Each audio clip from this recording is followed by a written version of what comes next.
Hello दोस्तों, आप सभी का स्वागत है लर्न विद विजय के ऑनलाइन प्लेटफ़ॉर्म पर। सभी को हैप्पी न्यू ईयर नए साल की शुभकामनाएँ। आपके लिए 2026 है वो मंगलमय हो।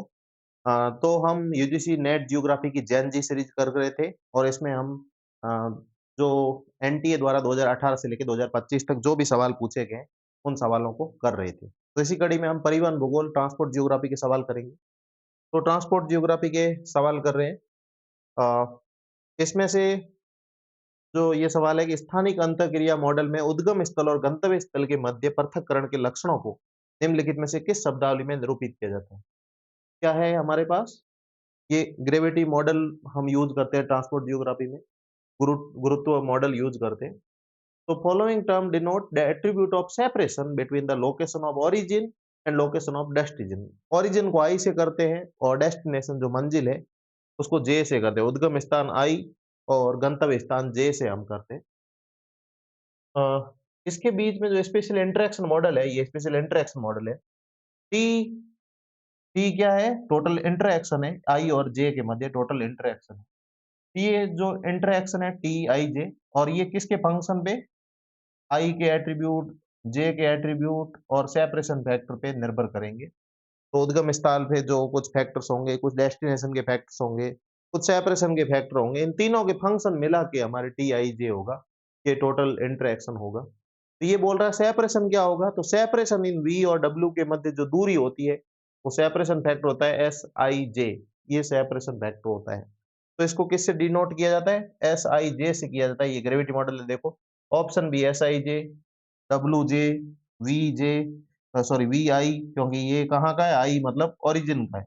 डब्ल्यू, जे मतलब यहाँ के जो डेस्टिनेशन के फैक्टर्स हैं और टी, आई, जे मतलब टोटल इंटरेक्शन है आई और जे के मध्य। तो ये मॉडल ग्रेविटी मॉडल दिया है। इसी ग्रेविटी मॉडल का जो थोड़ा-सा और इसको डिटेल में पढ़ा जाता है, तो टोटल इंटरैक्शन को K बराबर I और J के और दूरी के D तो है ही, पर अल्फा, बीटा और गामा और K भी रखा जाता है। K हमारा कांस्टेंट होता है, K हमेशा कांस्टेंट होगा, तो parameter of transport friction, emissivity, attractivity proportionally constant, तो ये कांस्टेंट लिखा हुआ है मतलब K कांस्टेंट। D का चौथा हमेशा से ही K मतलब कांस्टेंट ही होता है, कोई अगर आपने साइंस में पढ़ी होगी 11th-12th में तो K बराबर कांस्टेंट होता है। तो डी का चौथा ये हमारा ऑप्शन राइट हो गया पहला। फिर भी और क्या-क्या है? अल्फा है, बीटा है, गामा है।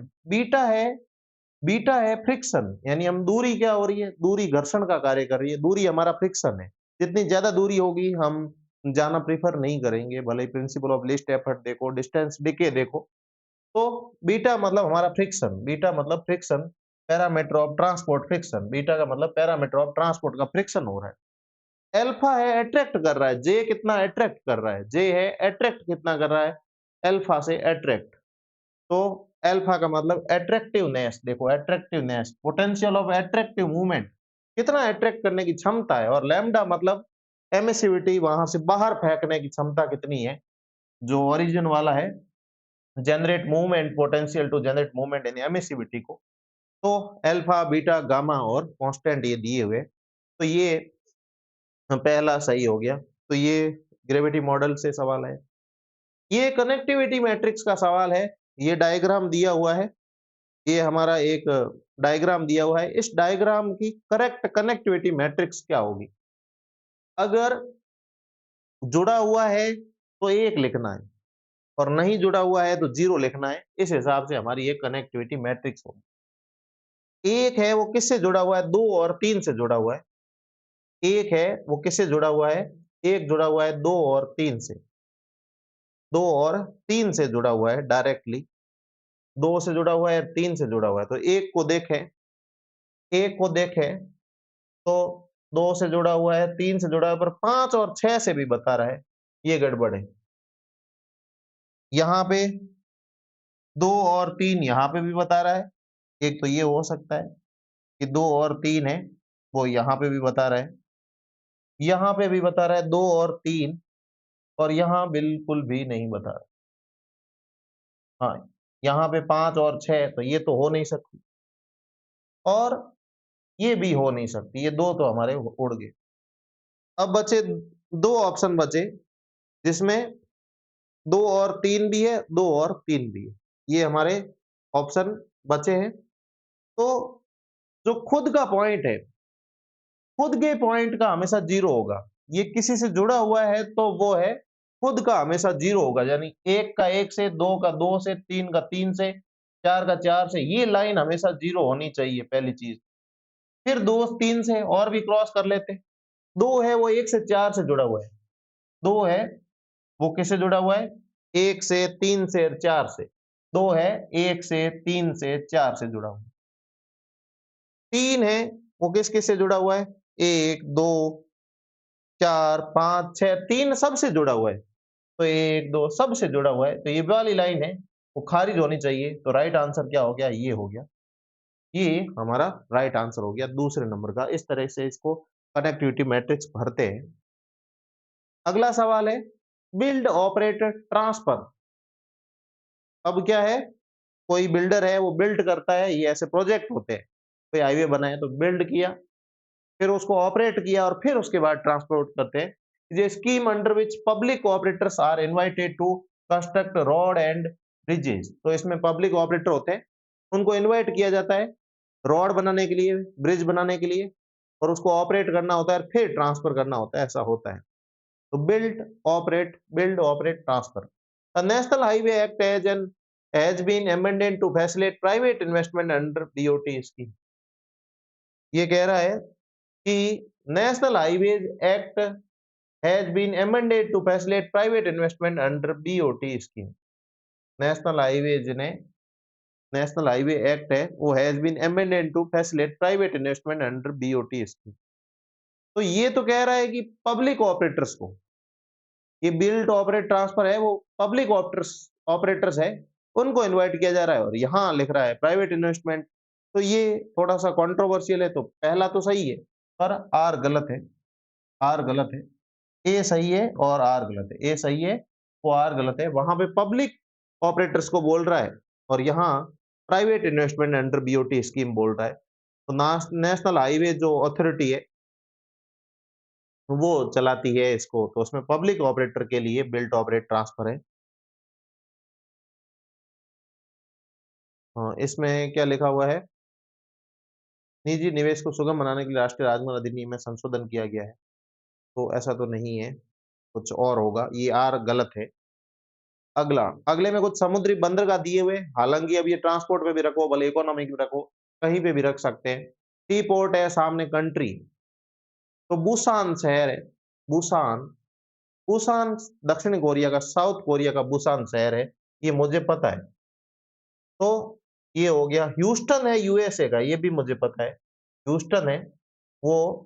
तो डी का सेकंड, ये लो डी का सेकंड, और बुसान का ए का थर्ड हो रहा है, ए का थर्ड हो रहा है, ये दोनों से भी हो गया।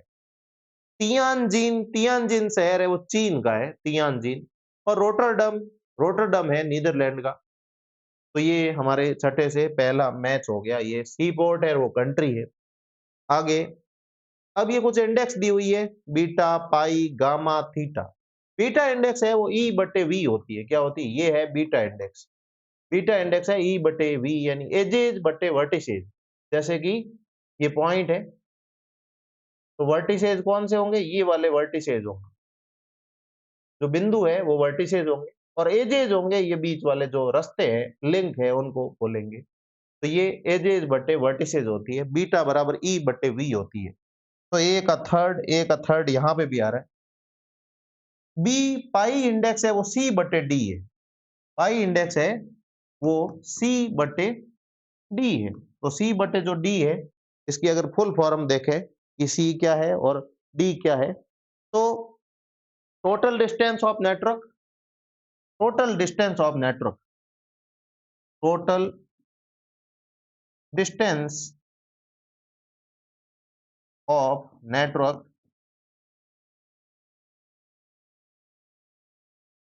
बटे जो डायामीटर होगा, क्या होगा? Distance of diameter. तो डिस्टेंस ऑफ डायामीटर, ये डी मतलब डायामीटर ही होता है, तो डिस्टेंस ऑफ डायामीटर ये होता है। तो ये B1, ये तो वैसे ही आ रहा था ऑप्शन। अब है कि गामा क्या होगा? तो गामा का फॉर्मूला होता है ये, गामा का फॉर्मूला होता है, ये आगे हमने दिया है गामा का। गामा का फॉर्मूला है E बटे 3V माइनस 2। एजेज और वर्टिसेज तो पता थे, गामा है, अल्फा, बीटा, गामा और साइक्लोमैटिक इंडेक्स है, ये कनेक्टिविटी के फॉर्मूले, कनेक्टिविटी के मेजर्स है जो कांस्की ने दी है, अल्फा, बीटा, गामा और साइक्लोमैटिक नंबर। तो ये वाला गामा है E बराबर, सॉरी, गामा बराबर E बटे 3V माइनस 2। ई बराबर E बटे 3V माइनस 2, तो ये गामा का है, सी का सेकंड, ये हमारा ऑप्शन होगा। अब है थीटा, थीटा का हम यहाँ पे लिख लेते हैं, जैसे थीटा, थीटा को ऐसे लिखते हैं, तो थीटा है, थीटा इंडेक्स है टी बटे वी, टी बटे वी। थीटा इंडेक्स क्या है? टी बटे वी है। तो इसको अगर फॉर्मूले में लिखें तो होगी कुल लंबाई, टोटल नेटवर्क की लंबाई, कुल लंबाई मतलब टोटल लेंथ बटे केंद्रों की संख्या। अब ये वर्टिसेज मतलब क्या है? वर्टिसेज मतलब केंद्र, वर्टिसेज मतलब केंद्र हो गए, तो ये फॉर्मूला हो गया थीटा का। तो वर्टिसेज ये केंद्रों की संख्या होगी, वर्टिसेज है उनकी संख्या हो गई, तो ये हमारा थीटा हो गया। तो इस तरीके से ये हमने जमा दिए और राइट आंसर हो गया हमारा 7वें का 2 नंबर। ये गामा का निकाल दिया, ये वही अलग-अलग के ए वाले का, बी वाले का, सी वाले का, डी वाले का गामा इंडेक्स निकाल रखी। अब इसकी बीटा इंडेक्स क्या होगी? बीटा इंडेक्स का अभी हमने फॉर्मूला देखा E बटे V। अब यहाँ बिंदु है, तो वर्टिसेज कितने हैं? तो वर्टिसेज के लिए मैं ब्लू कर देता हूँ। 1, 2, 3, 4, 5, 6 केंद्र है। कितने हैं? 6 केंद्र है, तो बट्टे में तो 6 कर दिया। अब ई रास्ते कितने हैं? 6 तो केंद्र है, रास्ते कितने हैं? तो रास्ते मतलब 1, 2, 3 और 4, ये 5वां बीच में, छठा, 7वां, 8वां, 9वां बीच में। ठीक है, बीच वाले गिन लिए, 9 गिन लिए। अब 10वां ये, 11वां ये, एक 12वां ये, तो 12/6 बराबर 2.0। क्या हुई बीटा इंडेक्स? बीटा इंडेक्स हमारी हुई E बटे V 12/6 यानी कि 2.0 हुई। राइट आंसर क्या हो गया? Right answer 2.0। अगले में एडवर्ड उलमैन, उलमैन की थ्योरी मैंने यूट्यूब पे भी पढ़ा रखी। तो उसमें mode of transport system which one of the following describe complementarity, वो 3 चीजें बताता है, उसमें ये कॉम्प्लीमेंटरिटी होती है, संपूरकता होती है। डिमांड और supply of a product between region, demand और सप्लाई यानी कि अगर डिमांड है, सप्लाई है, तभी तो मूवमेंट होगा, अदरवाइज नहीं होगा। यही कॉम्प्लीमेंटरिटी है। कहीं पे किसी को जरूरत है और कहीं पे ज्यादा है, सरप्लस है, तभी ये पॉसिबल होगा इंटरेक्शन। तो एक बताता है ये कॉम्प्लीमेंटरिटी, ये बताता है। आगे वाले सवालों में दूसरे वाले भी आ जाएंगे आगे। पुलमैन के अनुसार स्थानिक अंतःक्रिया के घटकों में सम्मिलित है, देखो आगे वाला आ गया, इसलिए मैंने 2 फैक्टर का नाम नहीं लिया। एक कॉम्प्लीमेंटरिटी होता है, अभी ही पिछले सवाल में आया। एक इंटरवीनिंग अपॉर्चुनिटी होता है, एक ट्रांसफरेबिलिटी होता है। 3 चीजें होती है, बाकी नहीं होते। सिर्फ 3 ही फैक्टर होते हैं। कौन से? अनुपूरकता या संपूरकता, इंटरवीनिंग अपॉर्चुनिटी मध्यवर्ती अवसर, ट्रांसफरेबिलिटी यानी स्थानांतरणशीलता। ए, डी और ई ये राइट आंसर हो गया। अगला, अगले में जो which of the following statement are not correct, इसमें से करेक्ट कौन से नहीं है? Spatial interaction reflected in the flow of people, goods, information, सही बात। ये बोल रहा नॉट करेक्ट, ये तो सही है। Spatial interaction is reflected in the flow of people, goods, information, ये तो सही है। तो सही है, तो ये भी गलत, ये भी गलत। अब इसमें से होंगे बी सी डी या सी डी। तो सी डी तो पक्का गलत है, सी डी तो देखने का ही काम नहीं है। सी डी तो पक्का गलत है। हर्स्ट ने अप्लाई किया concept of conduction, convection, radiation in physics in model of spatial interaction, तो हर्स्ट ने नहीं किया, शायद हैगेट ने किया है। शायद ये हैगेट ने अप्लाई किया कंडक्शन, कन्वेक्शन और रेडिएशन का, जो radiation of physics in is model of spatial interaction. Hurst ने नहीं किया था ये वाला कंडक्शन कन्वेक्शन वाला, तो ये तो गलत ही है, ये गलत है। डी भी गलत है। The direction of spatial interaction determined by exclusive by intervening opportunity. Exclusively, केवल इससे, क्या बोल रहा है? स्पेशल इंटरेक्शन की डायरेक्शन है केवल और केवल स्पेशल क्या इंटरवीनिंग अपॉर्चुनिटी से होगी। कोलमैन ने क्या बोला भाई? कॉम्प्लीमेंट्री से भी होगी, ट्रांसफरेबिलिटी से होगी। ये तीनों चीजों से होगी केवल एक्सक्लूसिवली, केवल और केवल इससे होगी, अनन्य रूप से, एक्सक्लूसिव रूप से इसी की होगी, तो ये तो गलत बात है, ये भी गलत है। अब बी गलत है या नहीं है, इस बात पे निर्भर करेगा। Gravity model is used for special interaction analysis, हमने पहला सवाल यही किया था ग्रेविटी मॉडल वाला। तो ग्रेविटी मॉडल से तो स्पेशल इंटरेक्शन देख रहे थे, टी, आई और जे के बीच में जो टोटल इंटरेक्शन है वो देख रहे थे। तो ये भी सही है। ये सही है मतलब कौन से गलत है? सी और डी गलत है। तो 11वें का चौथा सी और डी गलत है। पहला और ए और बी सही है। अगला transportation and the social framework, societal है ये, सोसाइटल है। क्या है? Societal, societal framework. देखो transportation and the societal framework work है वो किसका है? ये एमी हर्स्ट का है। मैंने एमी हर्स्ट को भी पढ़ा रखा है, उसमें ये टाइटल दे रखा है। दो टाइटल है, दोनों में दोनों दे रखे। तो transportation and the societal framework है, ये किसकी है? एमी हर्स्ट की किताब है। ये पेपर ही है, ट्रांसपोर्टेशन सोसाइटल फ्रेमवर्क शायद। अब फिर से इंडेक्स आई है, अल्फा, बीटा, थीटा और ईटा। अल्फा आई है, बीटा आई है, थीटा आई है। अल्फा, बीटा, थीटा तो हमने पढ़ ही लिए थे। बीटा क्या था? बीटा था ई बटे वी। वापस से रिकॉल करते हैं, बीटा बराबर ई बटे वी, ये पढ़ लिया था। तो बीटा सी का क्या है? ई बटे V, average amount of traffic per intersection, average length, average amount of traffic per intersection, measures the level of connectivity in a graph and expressed by the relationship between the number of link over the number of node। Number of link है और number of क्या है? Node है। तो ये वाला link बटे nodes हो गया। वी को हम नोड्स कह सकते हैं, लिंक कह सकते हैं। तो ये किसका है? ये है बीटा, सी का पहला है। सी का पहला है, एक से ही हो गया। ध्यान से करने पे एक से ही हो गया। और भी कर लेते हैं भाई, सी का पहला ये, इससे हमारा सॉल्व तो वैसे ही हो गया, एक से ही हो गया, अच्छे से किया तो हो गया। फिर और क्या है? अल्फा क्या करता है? हमने बीटा देखा था, गामा देखा था, अल्फा देखना रह गया था। तो अल्फा करता है, अल्फा कितने हैं उसके अंदर सर्किट है और कितने बन सकते हैं, इसका कंपैरिजन है। एक्चुअल सर्किट कितने हैं और मैक्सिमम सर्किट कितने हो सकते हैं, इसका जो मेजर है। तो डी का चौथा, it evaluates the number of cycles, वही circuit in a graph in comparison with the maximum number of cycle. तो कोई बिंदुओं के मध्य एक्चुअल सर्किट बटे अल्फा का क्या है? एक्चुअल सर्किट या साइकिल, जो भी इसने लिखा है तो कोई दिक्कत नहीं है। एक्चुअल सर्किट बटे maximum circuit, maximum possible circuit, maximum circuit लिख देता हूं मैं। ये है अल्फा का फॉर्मूला। तो ये अल्फा हो गया। और क्या हो सकता है? अल्फा डी का चौथा हो गया। अब और क्या है? थीटा, थीटा है बी का थर्ड, बी का थर्ड, यानी average amount of traffic per intersection. Theta है average amount of traffic per intersection, average amount of traffic per intersection. अब इंटरसेक्शन का अर्थ है मतलब यहाँ पे लिंक। थीटा को हमने देखा था, ये देखो टोटल लेंथ है और साथ में टोटल लेंथ के साथ में क्या है? वी है, वी है, वर्टिसेज है। तो ये जो थीटा को, थीटा का फॉर्मूला है कि average amount of traffic per intersection कितना ट्रैफिक है, पर इंटरसेक्शन में कितना ट्रैफिक है। टोटल लेंथ बटे वी देखा था हमने। तो इसमें average amount of traffic per intersection, इसको हम कर सकते हैं average amount of traffic per intersection. याद रखना थीटा को टी बटे वी भी लिखते हैं, टी बटे वी, और average amount of traffic per intersection भी इसको लिख सकते हैं। याद रखना, ये दोनों टर्म याद रखनी। दोनों पूछिए, एनटीए पूछ रहा है। एटा, एटा इंडेक्स क्या है? एटा इंडेक्स है, ये थीटा थी।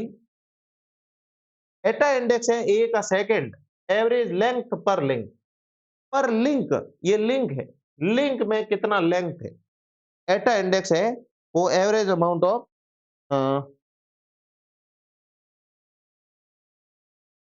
हाँ, इसको एम बटे ई लिखा जाता है। एटा इंडेक्स को कैसे लिखा जाता है? ये एटा है, जिसको एटा, ये है एम बटे ई, ई मतलब एजेज। तो नंबर ऑफ आर्क्स में टोटल नेटवर्क की डिस्टेंस कितनी, ये डिस्टेंस है, टोटल डिस्टेंस और बटे ई, तो हर एक का एक ई का मतलब एवरेज निकल जाएगा, ये है एटा। तो ये वैसे एक से निकल गया, फिर भी हमने ये चारों किए। फिर आए हैं, देखो पाई आया है, एटा आया है, थीटा आया है। पाई है, एटा है, थीटा है, थोड़े से कमजोर देख रहे होंगे। और अब हमने देखा एटा, देखो एटा क्या है, एवरेज लेंथ पर लिंक, एवरेज लेंथ पर लिंक, एवरेज लेंथ पर लिंक एटा का ये लिख रहा है, एवरेज लेंथ पर लिंक है एटा, एटा एवरेज लेंथ पर लिंक। कैसे लिख लेगा, निकलेगा कि भाई टोटल डिस्टेंस है, उस टोटल डिस्टेंस में माइलेज है, मतलब टोटल डिस्टेंस को माइलेज लिख सकते हैं, माइलेज बटे ई कर सकते हैं, या फिर टोटल डिस्टेंस बटे ई कर सकते हैं। ये हो गया सी का पहला। तो सी का पहला एक से ही हो गया, हम पुराना किया उससे ही हो रहा है।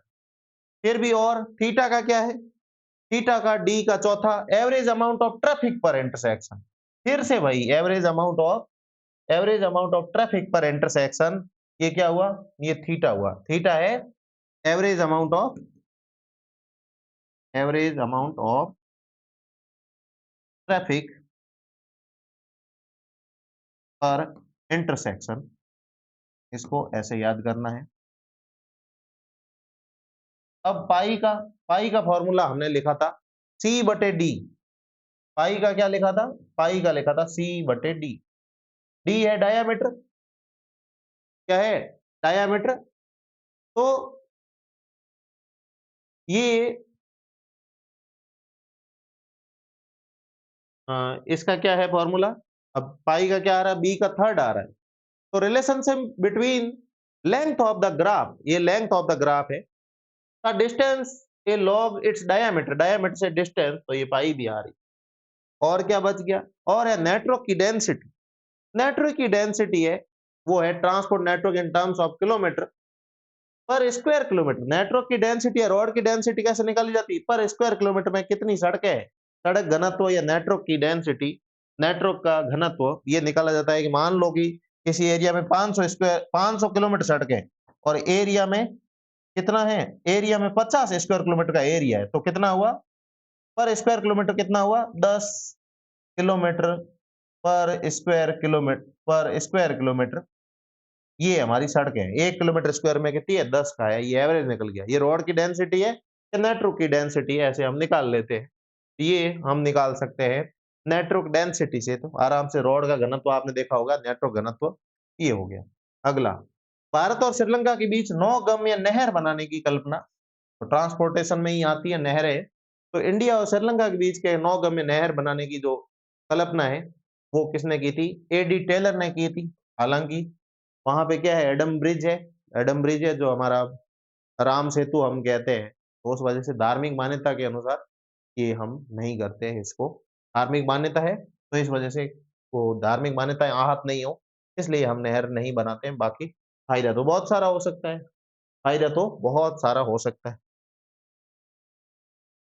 अब है, which one of the following statement correctly explain the difference between gravity model और पोटेंशियल मॉडल। ग्रेविटी मॉडल होता है, पोटेंशियल मॉडल होता है, अ, इसके अलावा रिटेल मॉडल होता है। तो ग्रेविटी मॉडल और पोटेंशियल मॉडल में डिफरेंस को कौन सी सिचुएशन है वो एक्सप्लेन कर रही है। तो gravity models deals only two places at a time while potential model account for intersection between many places. Gravity model को तो सिर्फ दो पॉइंट के बीच ही देख पाता है, पर पोटेंशियल मॉडल है वो एक साथ, यहाँ पे भी, यहाँ पे भी। तो ये पॉइंट मान लो ए है, तो ये 1 से भी देख रहा है, 2 से भी देख रहा है, 3 से भी, एक साथ तीनों का देख रहा है। और यहाँ पे ए और बी, ये दो स्थान है, उनके बीच का ये इंटरसेक्शन देख सकते हैं। ये इसका फर्क है, ये ग्रेविटी मॉडल में है और ये किसका है, ये पोटेंशियल मॉडल में है। इसके अलावा एक रिटेल मॉडल होता है। ये 3 मॉडल होते हैं ग्रेविटी मॉडल के, मेन मॉडल तो 3 ही होते हैं। इसके अलावा कुछ एक्सटेंशन भी है वैसे तो। ये मेन इसका डिफरेंस है, इनके बीच का अंतर। अगला, ये सवाल आया था, हालांकि एनटीए ने थोड़ी सी मनमानी की थी इस सवाल में और उत्तर अपनी मर्जी से दे दिया था, हालांकि ऐसा होता नहीं है। हमें पता है कि अब इसमें पूछा है वर्टिसेज 6, एजेज 6, डायमीटर 3, तो ऐसा कोई है नहीं। तो मान लो कि अब पहले को भी गिने, तो इसमें 1, 2, 3, 4 है, 6 क्या है? 6 तो है एजेज, एजेज 6 है, वर्टिसेज भी 6 है, परंतु इसका डायमीटर कितना है? 1, 2 और 3, 4 है।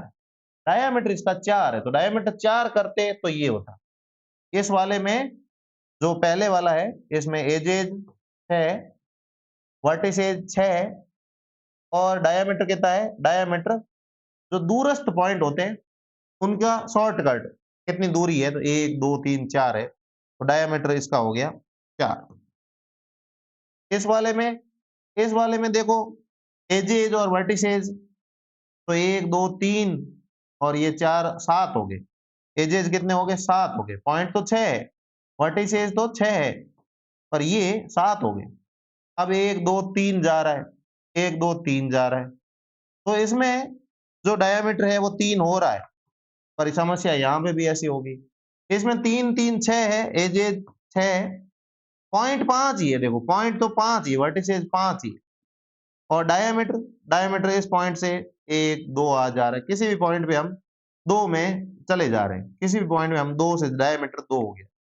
इस वाले में 6 की जगह एजेज 5 ही है, एजेज 5 ही है, और वर्टिसेज कितने हैं? वर्टिसेज है 1, 2, 3, 4, 6, सॉरी वर्टिसेज 6 है, 6 पॉइंट है तो 6 हो गए।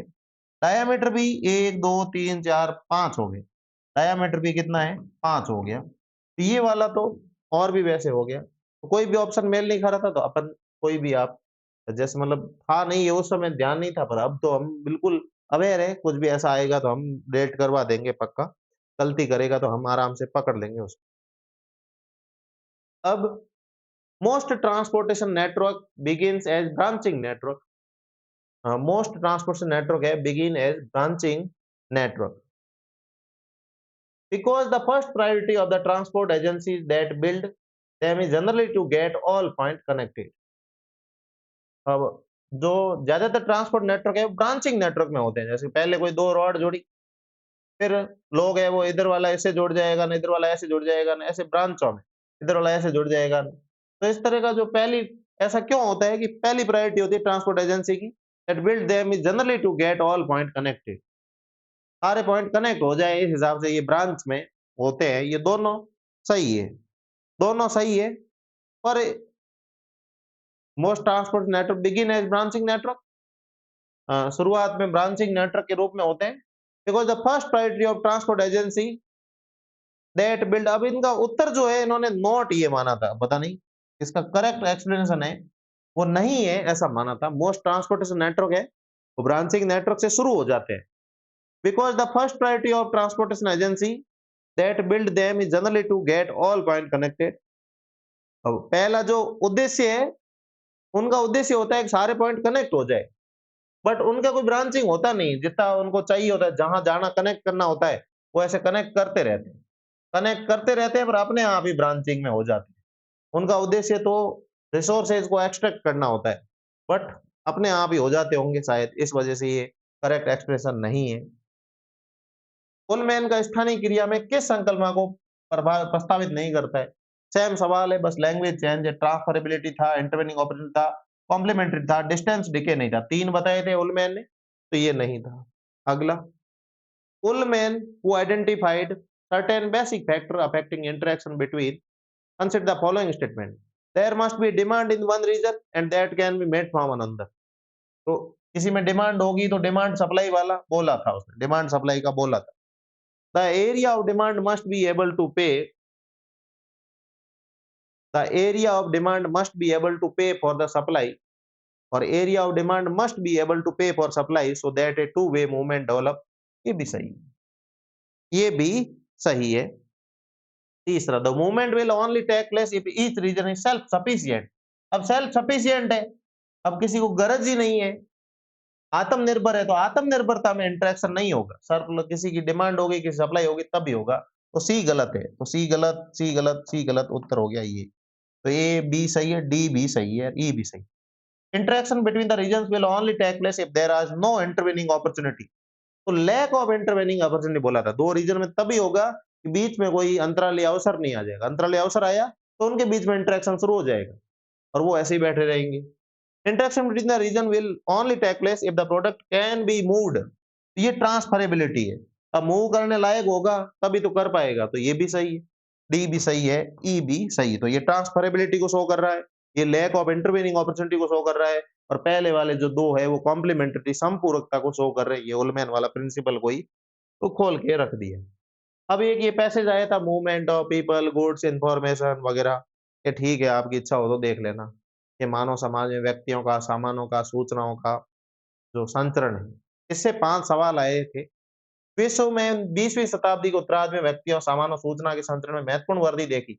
निम्नलिखित में इसके कौन से कारण रहे 20वीं शताब्दी के उत्तरार्ध में?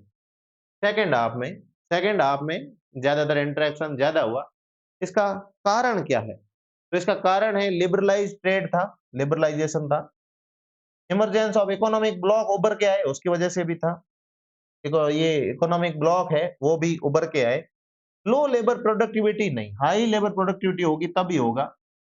एफिशिएंस यूज ऑफ रिसोर्सेज, तो ये भी ए बी और D, A B D right हो गए। ये पैसे से हो जाएगा, मतलब कि विभिन्न प्रकार के अब 20वीं शताब्दी के उत्तरार्ध में बढ़ोतरी देखी गई। उदारीकरण हो गया, आर्थिक ब्लॉर हो गए, वैश्विक श्रम हो गया। वैश्विक श्रम और संसाधनों में तुलनात्मक लाभ देखे गए। लो लेबर नहीं, हाई लेबर एफिशिएंसी देखी गई। तो इसमें 20th सेंचुरी में liberalise economic block, advantage of global labour और रिसोर्सेज एफिशिएंटली यूज किए गए। तो इससे ही हो रहे हैं ये तो। समाज अपने यातायात प्रणालियों पर अत्यंत निर्भर हो गया, जिसका कारण निम्न में से कौन सा है? सोसाइटी है वो डिपेंडेंट हो गई ट्रांसपोर्ट सिस्टम पे, और which of the following region? तो इसके मैं वैसे उत्तर करवा देता हूँ ऐसे ही सीधे ही। D only, all of the above. क्या है ऑल ऑफ दी अबोव?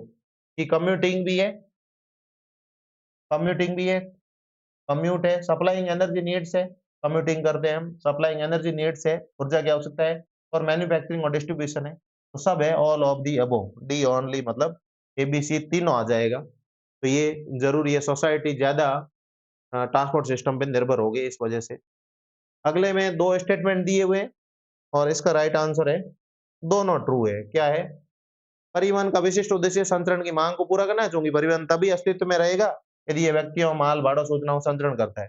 तो पर्पज है ट्रांसपोर्टेशन का जो डिमांड को फुलफिल करना।